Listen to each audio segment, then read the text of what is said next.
Muy bien. Y pues habíamos visto toda la primera fase de generalidades de las neoplasias, lo que serían las características generales de algunas de ellas. Todavía nos falta ver algunas neoplasias en específico, pero va a ser importante el tema de epidemiología porque aquí nos vamos a ubicar más en el contexto de la frecuencia de qué tan frecuentemente ocurren estas neoplasias en nuestro país y en el mundo. Muy bien. Entonces, en este contexto y en este tenor, me gustaría preguntarles a ustedes, que seguramente ya lo saben, ¿cuántas dobles réplicas celulares se requiere antes de que un cáncer pueda ser detectado de forma clínica? Es una pregunta muy común, piénselo. ¿Cuántas veces se requiere de que una célula para que pueda ser medida? Así como menos de la cantidad, bueno, el tamaño de un newton, sería prácticamente algo que pudiera ya medirse.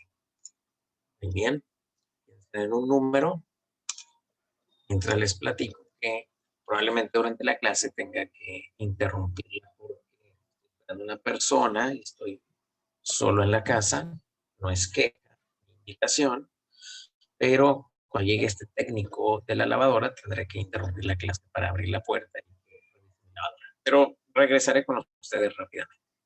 Muy bien, entonces, ¿cuántas se imaginan que se tendría que replicar la célula para que se pudiera detectar el cáncer? Básicamente es una pregunta incluso de Nacional de Residencias. 30 veces tiene que la célula tumoral replicar ella y su progenie en ese ciclo celular. Tenemos un tumor de aproximadamente 1 milímetro cuadrado, que sería el tumor que puede ser ya medible y detectado en una tomografía. Menos de eso es imposible detectarlo, ¿eh? Puede estar el tumor ahí, pero no existe hasta el momento la capacidad de nuestros estudios de gabinete de poderlo. Miren, pues miren, neoplasias es dentro de las 10 principales causas de muerte la que más muertes o defunciones, millones de defunciones produce en el mundo al año. Y vean, por ejemplo, COVID anda ahorita más o menos, en teoría dicen por ahí, alrededor de 3 millones de defunciones va a producir al año. Pues las neoplasias se ríen del COVID en su cara. La verdad es mucho más grave. Cuando nosotros pensamos, ¡ay, COVID, qué grave! Sí y no, porque realmente nuestro principal problema de salud no es COVID, aunque pues ahorita es lo que más evidentemente atención abarca, pero miren, la neoplasia se llevan a 8 millones de personas al año, las enfermedades isquémicas del corazón, alrededor de 7, los problemas de eventos vasculares cerebrales, pues en alrededor de 6. Miren, todavía es más común las infecciones de respiratorias bajas, pero bueno, ahí pudiera incluirse el COVID.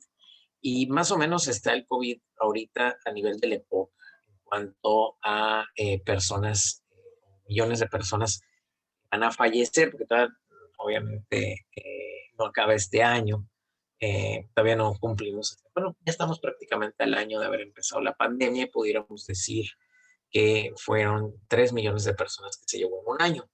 Entonces, pues prácticamente está a nivel del EPOC, pero está muy por debajo todavía de los problemas tumorales, por lo que ustedes se pueden ver en frecuencia o en trabajo, ¿verdad? Si lo ven por el lado de qué me convendría estudiar para siempre tener chamba, pues definitivamente covidiólogo no es lo que más te va a dejar, pero sí las neoplasias malignas. La oncología sigue siendo por ahí, todas las neoplasias en general, la principal causa de muerte en la humanidad. Y obviamente ahí evidentemente sigue siendo un problema de salud a nivel mundial y pues en México no es la excepción. Es la tercera causa de muerte en nuestro país porque nosotros seguimos teniendo muchas muertes por enfermedades relacionadas con la pobreza, por infección de vías respiratorias altas e infecciones gastrointestinales. Y tenemos también ahí algún problema importante de más de 75,000 muertos por problemas cardiovasculares, ¿verdad? Al año aproximadamente. Las neoplasias en México se generan alrededor de 80,000 defunciones. Para darles una idea, a nivel de lo que serían las muertes por crimen organizado, deben dar alrededor de 25,000. A nivel de problemas cardiovasculares, 75,000, 80,000 el cáncer, ¿verdad? Y COVID, pues sí va a ser, evidentemente, en estos años todavía la primera causa de muerte en México por el número de muertes que está generando. Entonces, no es una cifra nada despreciable la neoplasia. A nivel mundial es la segunda causa de muerte, solamente por debajo de los problemas de tipo cardiovascular. Eh, Evidentemente esto ha ido aumentando, es decir, no ha ido disminuyendo porque probablemente se establecen diagnósticos que antes no hacíamos y hay cada vez más pacientes. Vean cómo en el 2010, ¿verdad? Los números de pacientes, 12 millones más bien detectados, ¿verdad? En el 2012, 14 millones y se cree que para el 2030 estemos detectando 21,6 millones de pacientes al año que padecen algún tipo de cáncer. Y pues obviamente al ser detectados más y al todavía no tener como tal un tratamiento muy adecuado, porque depende, varía mucho, no todas las neoplasias tienen tratamientos adecuados, algunas sí, también depende del estadiaje donde las encontremos, pero vean cómo los fallecimientos también van aumentando. Sin embargo, a pesar de que aumentan los fallecimientos, también aumenta la cifra de supervivientes, lo cual quiere decir que tampoco estamos tan mal en relación a los tratamientos. Han ido mejorando, obviamente necesitan mejorarse aún más. Y aquí tenemos alguna diferencia entre los casos acumulativos, la incidencia, y me preguntaban, ¿verdad?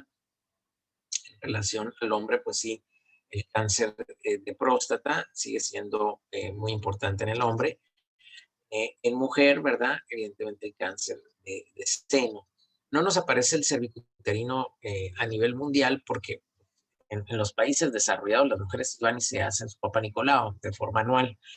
El problema en México es que muchas mujeres, pues sí, aunque usted no lo crea, le tienen que pedir permiso al marido para ir a hacerse ese estudio. O sea, estamos de repente como en la Edad Media todavía del el machismo, ¿no? De repente se quejan por algunas situaciones, ¿verdad? De que, ay, pues me volteó a ver raro o me dijo algo que me pareció insinuante. Evidentemente que eso es un problema, pero la verdad, eso es muy superficial. Estamos en situaciones en que hay extremos en México, donde la mujer tiene que pedirle permiso al marido para irse a hacer un estudio, o sea, para ir al médico. Ya dejen ustedes una mirada, eso digo, evidentemente es un problema, pero estamos todavía muy lejos de que eso sea nuestro problema principal. Sigue habiendo un machismo muy arraigado. Entonces, esto afecta evidentemente la forma en que la mujer se puede atender. Entonces, bueno, el cáncer de mama en el mundo, pero probablemente en México el cervicuterino. Y la cuestión es que el cervicuterino se hace más diagnóstico porque a pesar de ese machismo se está logrando que las mujeres hagan conciencia y se hagan el Papa Nicolau, por lo que se detecta más a tiempo y por lo tanto se mueren menos. No tenemos en México un registro nacional de cáncer. Por ahí me decía alguien en Twitter que hay un registro del Instituto Nacional de Cancerología. Bueno, sí, pero no, porque pues este finalmente es un instituto de concentración, donde básicamente de todo el país se mandan ahí pacientes, sobre todo aquellos con cánceres muy difíciles de tratar, cánceres muy raros. Pero aunque ciertamente les pasan los patólogos una incidencia, realmente no hay un registro nacional como tal de cáncer. Entonces, los datos actuales sobre la incidencia provienen de este registro histopatológico de neoplasias malignas. Nada más, pero no están todos los hospitales reportando. Es solamente, muy probablemente, el sector salud y probablemente el dependiente de la Secretaría de Salud. Pero no necesariamente está ahí metido toda la medicina privada, ni necesariamente todas las clínicas del Seguro Social, ni del ISSSTE a nivel nacional. Entonces, es un registro que tenemos ahí más o menos, y informó que al año tenemos alrededor de 108,545 nuevos cáncer que se van acumulando. Sin embargo, miren, no tenemos un registro nacional de cáncer, pero bueno, su expresidente antes de irse, con fondos públicos, inauguró un hospital nacional homeopático, ¿no? Cuando la homeopatía se ha corroborado en todo el mundo pues, que es un fraude. Y bueno, tenemos aquí ya por porcentaje los principales tumores malignos en el mundo. En el mundo, tanto en hombre como mujer, ¿no? Esto son acumulados hombres y mujeres. El principal es el de pulmón. Y curiosamente, la principal causa de cáncer pulmonar es algo que pudiéramos evitar, que es el tabaquismo. Entonces, fíjense, el primer problema de salud en el mundo es algo que es 100% evitable. Luego, entonces, aquí nos damos cuenta que a los humanos les encanta complicar. En segundo lugar está el de mama, que decíamos, evidentemente este es predominantemente femenino, pero hay que recordar que también a los hombres les puede dar cáncer de mama. En tercer lugar, el colon y el colon rectal, importante sobre todo en países donde se ingiere una gran cantidad de alimentos ahumados. En Japón. Bueno, aquí en Sonora, déjenme decirles que ingerimos una gran cantidad de alimentos ahumados con esas carnitas asadas. Luego, en cuarto lugar, la próstata, que no tengo que decirlo, es evidentemente un cáncer masculino. Por ahí me tocó hacer una historia clínica en el R1 de Medicina Interna donde puse a una mujer y le puse niega datos de prostatitis. Luego me dijeron, bueno, pues qué bueno que los negaban. Porque imagínate que te hubiera dicho que si tuviera datos de prostatitis, siendo mujer, qué problema te hubieras metido. Y en un quinto lugar, un poquito ya más alejado, el cáncer de estómago, que habíamos dicho, el principal patógeno que produce este linfoma, ¿verdad? Que no se encuentra en los ganglios, sino que lo vamos a encontrar en el tejido linfoide asociado a mucosas en el estómago, es el Helicobacter pylori. El Helicobacter pylori puede llegar a producir cáncer de estómago, además de la úlcera, ¿no? Entonces, aguas con el Helicobacter, al igual que el virus del papiloma humano, es causante de cáncer. Aquí tenemos entonces la incidencia, el cáncer de próstata sigue siendo muy importante. Obviamente el de mama y el cervicuterino en las mujeres. Y esta es la distribución por género. Decíamos, pues evidentemente que el cáncer cervicuterino pues, es un problema principal en las mujeres, ¿verdad? En México. Y en segundo lugar sería el de mama. Ya en un tercer lugar pudiera estarse peleando ahí el de ovario. Pero empieza a ser algo importante el cáncer pulmonar en las mujeres. En el hombre, pues evidentemente sigue siendo el de pulmón, el de próstata, ¿verdad? Los más importantes. Y ya en tercer lugar, los gastrointestinales.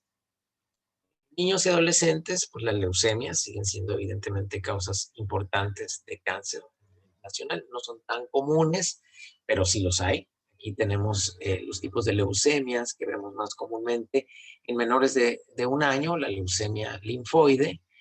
Luego vemos en segundo lugar el tumor de Wilms o sarcoma o rabdomiosarcoma.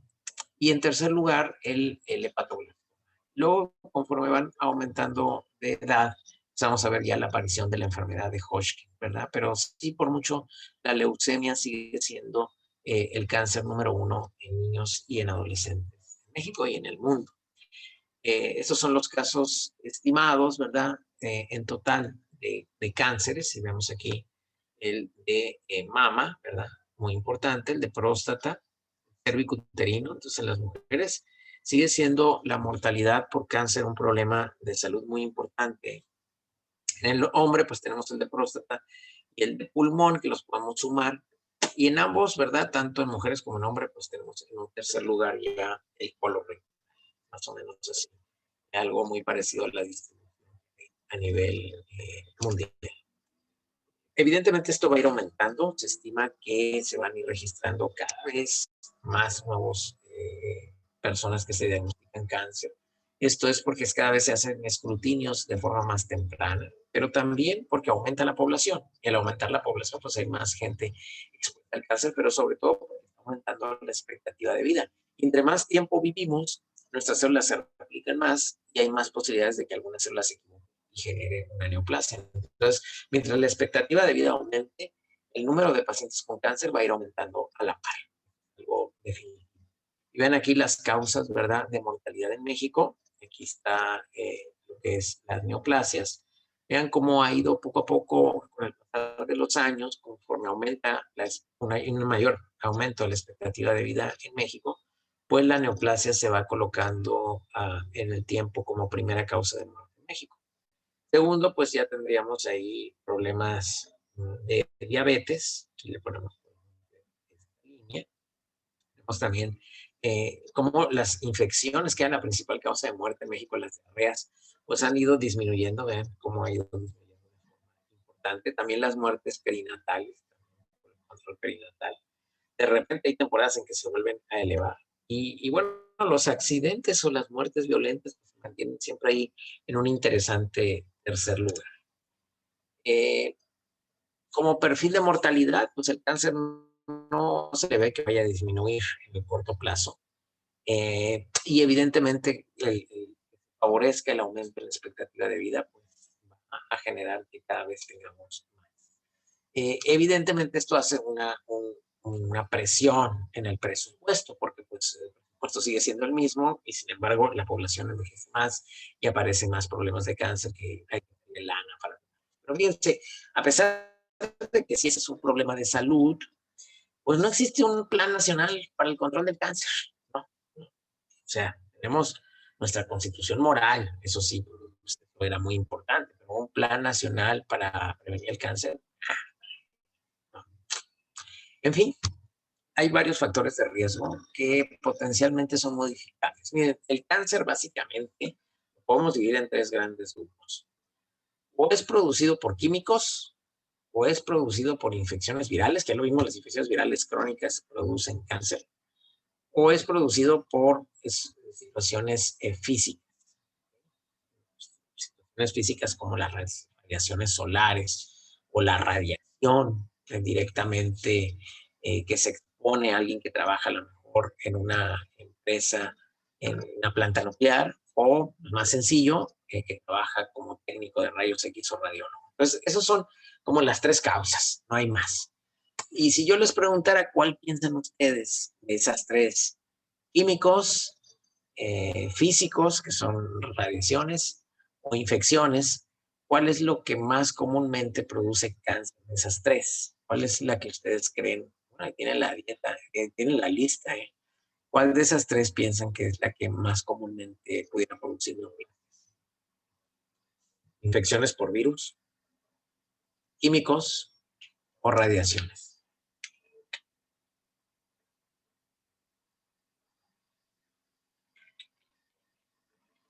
Ya tenemos a dos valientes, tres valientes. Químicos, químicos, químicos. Luis Ángel, Francisco y José Carlos Quiñones tienen la boca llena de razón.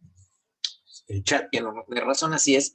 Son los químicos, fíjense, curiosamente las cosas que nos metemos y por mucho, en primer lugar, el tabaquismo.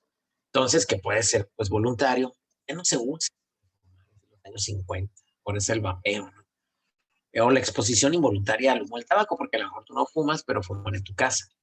El hecho de no haber dado lactancia materna es un factor de riesgo en la mujer para el desarrollo de cáncer de mama, el sobrepeso y la obesidad, cosas que también puedes modificar con una dieta saludable, por lo tanto, el no tener una dieta saludable también, con baja ingesta de frutas y verduras, pobre actividad física, ouch, pero así es, hay que empezar a movernos un poco más, a mover el bote, el alcoholismo, ouch, también, infecciones de transmisión sexual, ouch, ouch. Bueno, estas evidentemente son prevenibles con el uso de los preservativos. La contaminación ambiental, que igual no podremos en un momento determinado tener quizá un control directo sobre ella, pero podemos poner nuestro granito de arena tratando de contaminar lo menos posible el medio ambiente. El uso de combustibles sólidos en hogares como el humo de leña, no se ve mucho, pero todavía tengo pacientes con EPOC secundaria al humo de leña, y la exposición ocupacional a carcinógenos, que evidentemente dependen mucho del trabajo de la persona. Entonces, aquí están algunos agentes químicos, que por muchos son los que más comúnmente producen cáncer. El arsénico, ¿verdad? El asbesto, el benceno, el berilium, que todos son básicamente, se utilizan en diferentes industrias para la fábrica de diferentes compuestos. El cadmio, el níquel, ¿verdad? Para la fabricación de algunas cerámicas y baterías inclusive. Y bueno, todos estos químicos, que algunos evidentemente son un poco raros, nos pueden llegar a producir cáncer. Pero también procesos inflamatorios crónicos, como la pancreatitis crónica, puede producir carcinoma pancreático. La colecistitis crónica también puede llegar a producir cáncer de vesícula. El reflujo, ya habíamos dicho, primero produce una metaplasia en el tercio inferior del esófago y posteriormente el esófago de Barrett, que es un carcinoma esofágico. El síndrome de Sjögren o la tiroiditis de Hashimoto pueden producir linfomas. La hepatitis en combinación, la hepatitis B y C nos produce cuando se tienen ambas carcinomas hepatocelulares. Por eso decimos que la vacuna contra la hepatitis B, al igual que la vacuna contra el virus del papiloma humano, son básicamente vacunas contra el cáncer. La osteomielitis también puede producir un carcinoma. La cervicitis a nivel de transición cervical y vaginal, pues también el carcinoma cervical, que ya decíamos es producido básicamente por el virus del papiloma humano. Esta llamada, ¿no?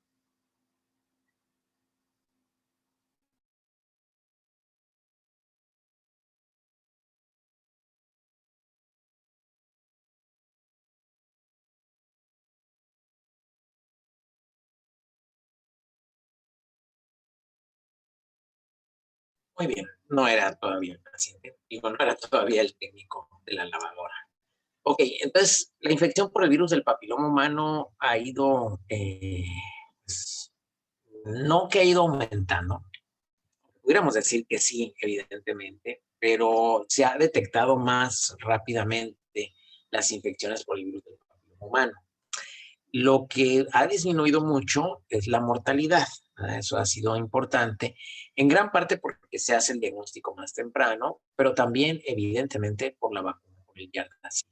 A partir de que en México se comenzó la aplicación en 2009, la vacuna a las niñas de entre 9 y 10 años, con ese esquema de 3 dosis, se ha logrado disminuir la mortalidad del cáncer de forma muy importante.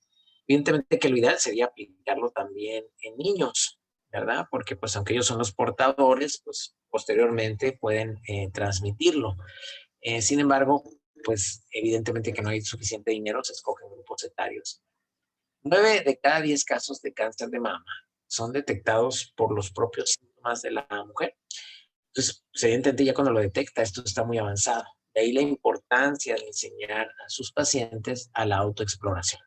Pero ¿cómo van a enseñar a sus pacientes a la autoexploración si ustedes mismos no se exploran, tanto hombres como mujeres?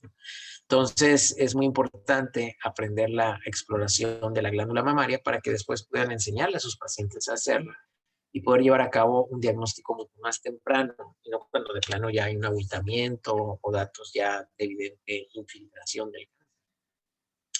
Entonces decíamos, la disminución del CACU en México está determinada básicamente por la situación de lo que pudiéramos decir la aparición del Gardasil, de la vacuna contra el virus del papiloma humano. Y ahora sí, es esta persona. Entonces, me voy a tardar 10 minutos y en 10 minutos continúo con ustedes. No se vayan a ir,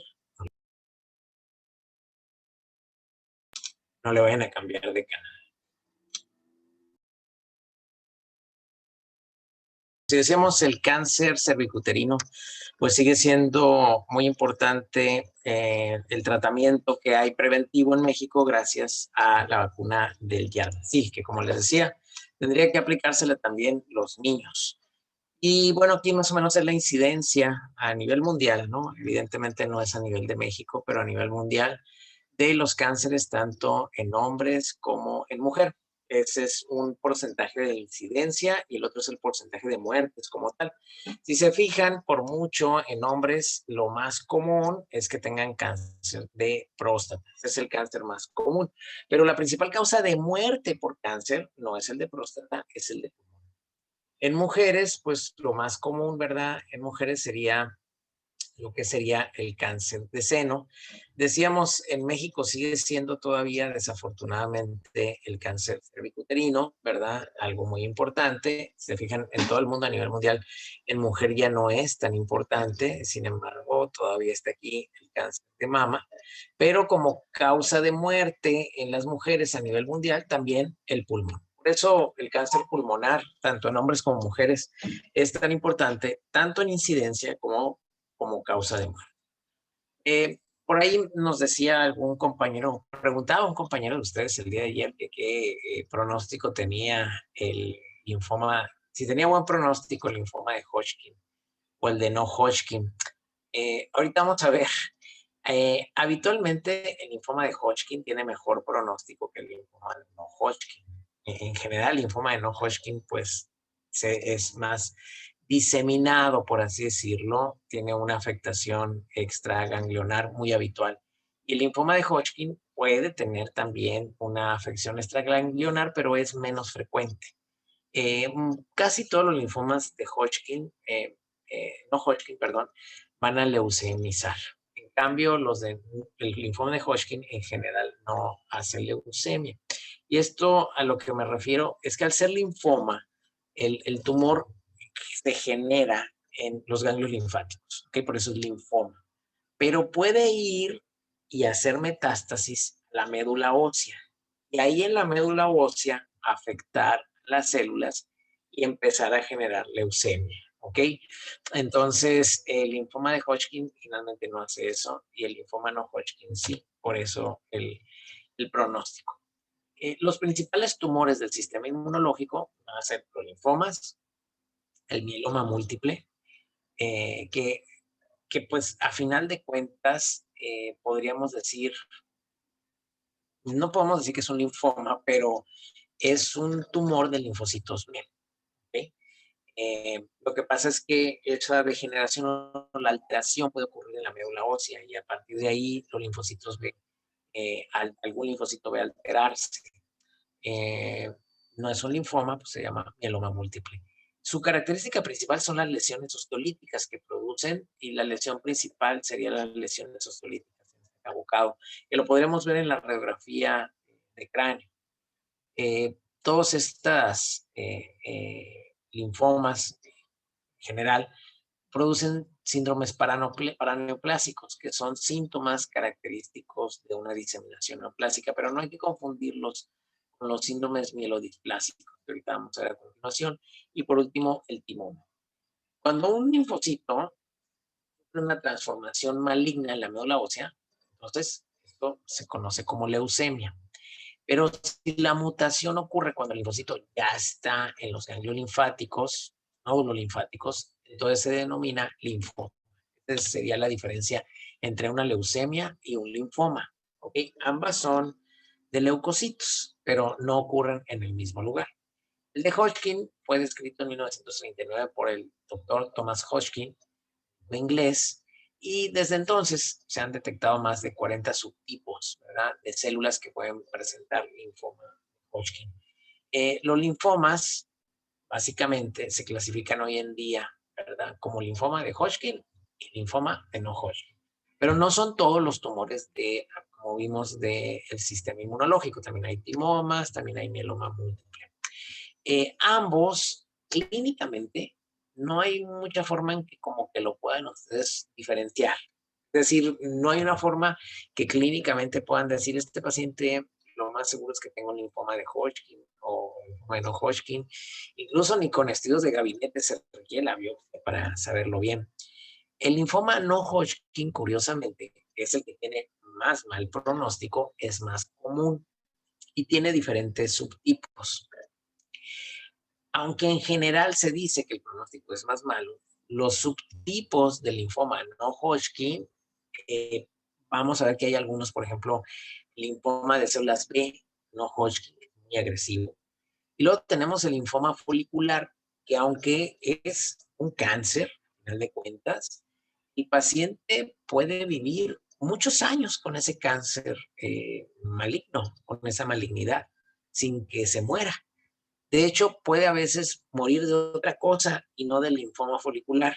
Eso es algo importante que hay que tomarlo en cuenta, a pesar de que es de mal pronóstico, evidentemente. Los linfomas, si nos vamos a tumores de la sangre, son los más comunes. Y lo habíamos visto por lo menos en la gráfica de incidencia en niños, en adolescentes de 1 año a 18. Linfoma por mucho es lo más común, incluso antes que las leucemias. Después empiezan a aparecer por ahí las leucemias. Y están siempre ubicados los linfomas entre los primeros 10 tipos de cánceres en el mundo. Y tienen la característica que te puede afectar desde un niño hasta un anciano. Entonces, el linfoma no Hodgkin, podemos decir que tiene más características de la célula maligna. El ser pleomórfico, el tener anaplasia, el tener esta infiltración y luego la metástasis. Pero como yo les decía, para que ustedes hagan una diferenciación entre el linfoma de Hodgkin y no Hodgkin, la verdad es que eso es después de la biopsia. Clínicamente ustedes no, ni el oncólogo puede decir, bueno, a lo mejor el oncólogo puede tener un poquito más de experiencia en base a eso, pero realmente se requiere la biopsia para determinar. Las células malignas del linfoma de Hodgkin son muy anaplásicas, o sea, muy diferentes del linfoide que dio lugar. Mientras el de no Hodgkin, ¿verdad? Sufren transformación maligna, pero generalmente mantienen algunas características iniciales. Son características del patólogo, ¿no? ¿Cuál pudiera ser la causa de que alguien le dé un linfoma, ya sea de Hodgkin o de no Hodgkin? Pues a veces hay como que herencia para la presentación de los linfomas en familia, o sea, ya hay el antecedente de que alguien de la familia tuvo. Pero si el paciente está con inmunosupresión, por lo que sea, ya sea por una enfermedad crónico-degenerativa maltratada, o porque está tomando algún inmunosupresor, o porque tiene enfermedades autoinmunes que en general también cursan con el tratamiento inmunosupresor, o porque se expuso a herbicidas. La verdad, cuando hay tantas causas tan diferentes, es que no se sabe bien. Alguien le da un linfoma. Esa es la verdad. Hay algunas sospechas, pero no se sabe bien por qué. Sin embargo, ya hay alteraciones o cosas que sí se relacionan mucho con la aparición del linfoma. Una de ellas, la más importante, es la infección viral. Ya hemos dicho que las infecciones virales es la segunda causa de cáncer, ¿no? La primera causa serían los químicos, la segunda las infecciones virales. Y en el caso de los linfomas, evidentemente, hay una relación muy estrecha con el Epstein-Barr. El Epstein-Barr que causa la mononucleosis. Ese se relaciona con linfomas de células B. ¿Por qué? Pues porque curiosamente el Epstein-Barr utiliza como receptor para meterse dentro de las células el CD21. El CD21 pues es una estructura de superficie, un cluster of differentiation de los linfocitos B. ¿Qué hace este Epstein-Barr cuando se une al receptor CD21? Estimula que el linfocito B se entre en fase de proliferación. Es como el estímulo de la interleucina 2, hagan de cuenta. Pero en este caso es el virus tocando la estructura del CD21. Entonces esto hace que entre en fase de replicación el linfocito B, y ustedes saben que entre más se replica una célula, más posibilidad hay de que se malignice definitivamente y aparezca un error y empiece. La infección por Helicobacter pylori, decíamos, está relacionada a los linfomas de tipo gástrico. Habitualmente, pues al ser un cáncer, el linfoma tiene síntomas muy específicos, o sea, fiebre, sudores nocturnos, eso te lo da la tuberculosis, pérdida de peso, te lo da la tuberculosis también, prurito, comezón, astenia, dinamia. Ahorita me acordé de la primera o segunda generación donde había unas compañeras que les habían puesto astenia y qué gacho, ¿no? Pero bueno. Pero el hallazgo más característico, evidentemente, son los nódulos linfáticos o los ganglios linfáticos. Entonces, cuando hay ese crecimiento, ya sea por una radiografía que se tome a alguien y hay un crecimiento mediastinal, o se palpa y se puede palpar y evidentemente no es doloroso, ya saben, va a estar fijo porque pues es un cáncer. Entonces, este aumento, ¿verdad? De los ganglios, que no va en relación con un proceso infeccioso que haya tenido el infante y que en vez de que se le quite con el antibiótico y el antiinflamatorio cada vez crece más, eso nos habla y nos hace sospechar de que el niño pudiera tener un linfoma. La aparición de estos nódulos o de estos ganglios, que aquí en oncología pues se les denomina linfonodos, no es más que un ganglio linfático, Más comúnmente lo vamos a encontrar en las axilas, pero también claviculares. Un nódulo clavicular, olvídense eso, prácticamente no estaban hablando del linfoma. O sea, así de tan cercano que es. Entonces, si eso lo asociamos a un vaso que está crecido, ¿verdad? Con dolor abdominal, en una persona con fiebre y pérdida de peso, prácticamente estamos ya haciendo el diagnóstico del linfoma, que ustedes no van a saber si es de Hodgkin o no Hodgkin hasta que no se haga la biopsia. Nos decía por ahí un compañero de ustedes que tan fácil es que se vaya directamente dentro del tórax, a los ganglios cercanos al corazón, es común. Y bueno, en estos casos, pues obviamente no puedes palpar un nódulo en el mediastino. Necesitas hacer una radiografía o tomografía para poder ya establecer el diagnóstico. Definitivamente el diagnóstico es hacer la biopsia de un ganglio linfático. Y el tratamiento va a depender del estadio del linfoma. Habitualmente se combina quimio y radioterapia. En los casos más graves se puede intentar un trasplante de médula ósea. Pero en algunos casos, si decíamos del linfoma de tipo Hodgkin, que ojo, es el que tiene el peor pronóstico.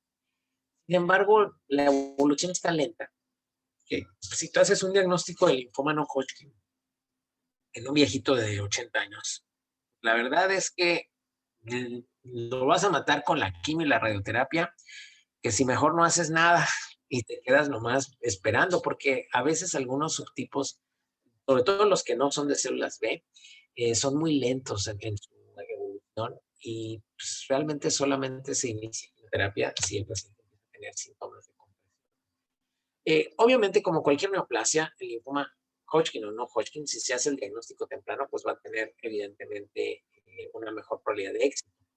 Más del 80% de los pacientes que tienen linfoma Hodgkin logran controlar la enfermedad. Y aquí la pregunta que me hacías, no recuerdo quién fue, de cuál es el pronóstico. Cuando es de Hodgkin, tiene buen pronóstico. 80% de los pacientes logran curarse al 100%.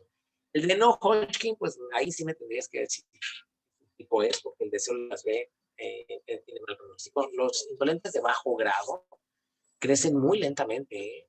O sea, puede vivir el paciente 20 años con tumor.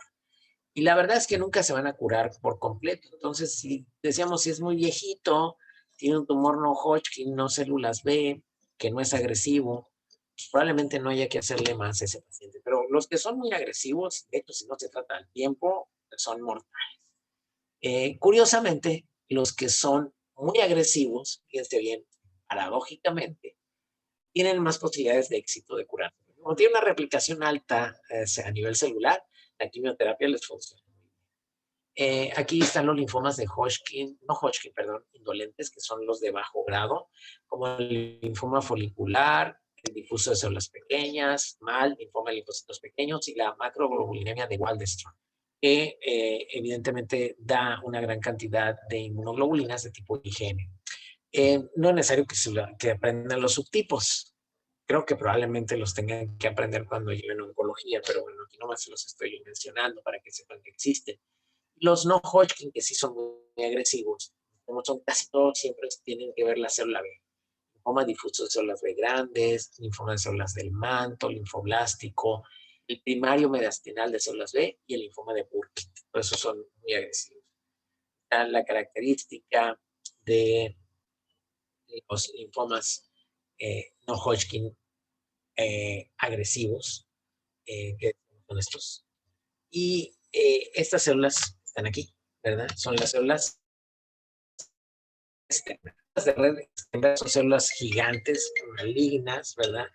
Que se encuentran en las biopsias de los ganglios linfáticos de personas con un tipo de linfoma que ya habíamos dicho se llama enfermedad de Hodgkin. Entonces, las células de red Stenberg están en los pacientes que tienen linfoma de Hodgkin, ¿okay? Se originan en los linfocitos B. Tienen unas características muy prominentes. Cuando tú ves esas células, pues, ¿qué es lo que ustedes se imaginan cuando ven eso? Entonces, recuerden que son en linfoma de Hodgkin, ¿ok? Eso es muy importante recordar, sirven para hacer el diagnóstico. Bueno, algunas características de la epidemiología del cáncer, y esto lo pueden encontrar en la página 274 a la 279 del ABAS. Y de nuevo, una disculpa por